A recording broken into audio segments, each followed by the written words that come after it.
I give a lot of credit to Michigan State. I thought they defended well. They were in there. They shrunk the floor, so it felt like our guards didn't have anywhere to go. But more than anything, they really executed their stuff. The way their ball movement was excellent. And they made their shots. They made big shots, and they kept doing it. You know, sometimes you have a little hot streak or whatever it might be, but they just kept running their stuff and running their stuff. And, you know, I always say I love to play coach those teams because you learn so much about your own team. And what I learned, obviously, you know, at one point I felt like we were, you know, I'm like, there are not many more things that we can do wrong and we can allow them to do right because we just didn't take away anything on one end that created anything easy for us on the other end. And we didn't get much bench help, you know, 31-9 on the bench. And Ward is a big part of that too, but, you know, because he usually doesn't come off the bench. But at the same time, those other guys, Winston, Ellis, really hurt us. So it was a disappointing night because of, I think, the idea of the night with Tyronn Lue having his jersey retired. And to not, you know, I texted him earlier. I'm like, you know, it's our job to come through for you because there was some talk, hey, do you want to meet with the team? I'm like, this is your night. Enjoy it. We need to do our job and come through for you, and we didn't. And that's the hard part. But congratulations to Michigan State. Tim, was it just a little demoralizing to see them make so many threes with 3 seconds Yeah. or less on the shot clock? Yeah, especially when we don't have a hand over the ball, like, you know, that we're taught to. And yeah, it was. What do you know, when you see back-to-back three-point performances like that, you probably sort of have. Why stop there, Dirk? I mean, we've had it for 2 years now in the Big Ten. You know, our three-point defense has not been there. Now, some of it I get.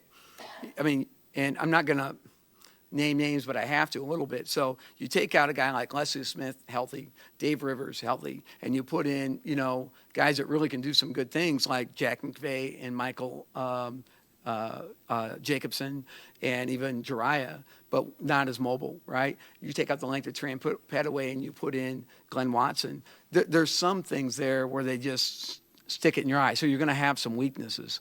But for us not to have the just the ability to get into the ball, you know, that's what I couldn't understand. It's just like we got Jade up, you know, I mean, just stood there, stare down, bang.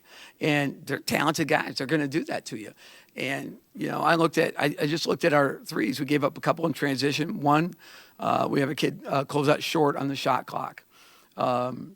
Cassius goes twice, one-on-one, gets them. Alvin Ellis gets one in transition. Did he have two or three? Three. Gets one in transition and two out of the offense. We were rotating on a post double, and they found him when they were really moving the ball. And then they got another one on a ball screen throwback, which is hard to guard because you're tagging Ward, and he hit it. I can live with, you know, a good play out of the offense. It's the ones where you're standing there with your hands down with 3 on the clock that they just go to you. And we didn't have that urgency. That was disappointing. Coach, and so I understand somewhat like that we would be a little behind the game, but I would think this year that would be something we improve on.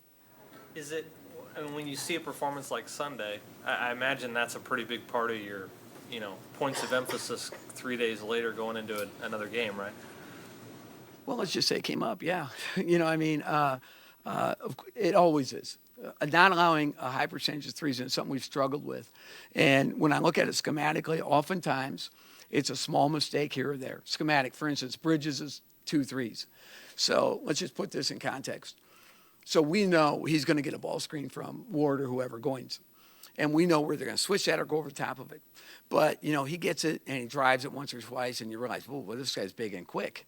And so all of a sudden here comes the ball screen. He just foot fakes you down. Jack kind of hops down. They hit it.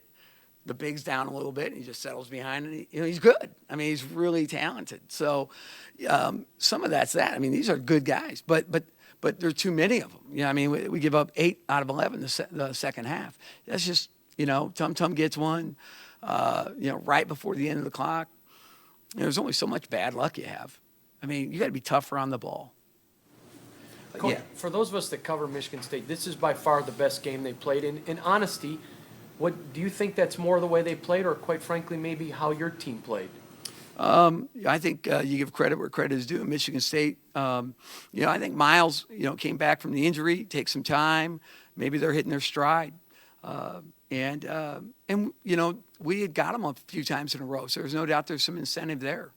I'm not foolish enough to think that Tom Izzo didn't maybe bring it up once.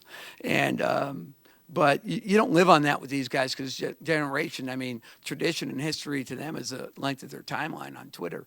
And, I was just disappointed when in that second half when it was a 2-point game we didn't even, 17 minutes left in the game. It's 37-35 or whatever it is, and we just go non-compete. I mean, they just drilled us. But, they again, we beat them. We had less turnovers. We got the foul line a whole bunch more. We out-rebound them, and we get drilled. Jordy went for 15 and 9 tonight. How big was his emergence to the immediate future of this team? No, I think that is I felt good about Jordy. I thought that he is, it's interesting. He really did a lot of good things. When he does something bad, it's like the whole world notices. Like, it's bad. He messes up. And at least he's all or nothing, And so, but Jordy is going to be, I think, a good player in this league. And did a better job, I think, not fouling tonight.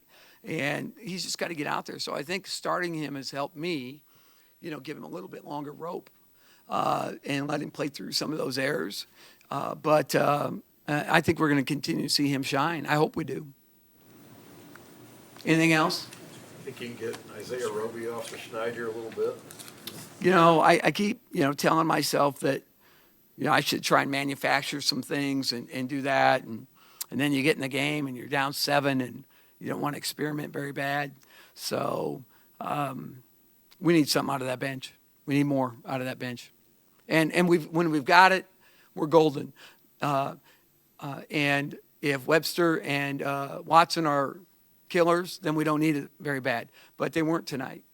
And they played better. They out-executed us. They outplayed us. They drilled us. That's the way it went down. Thanks.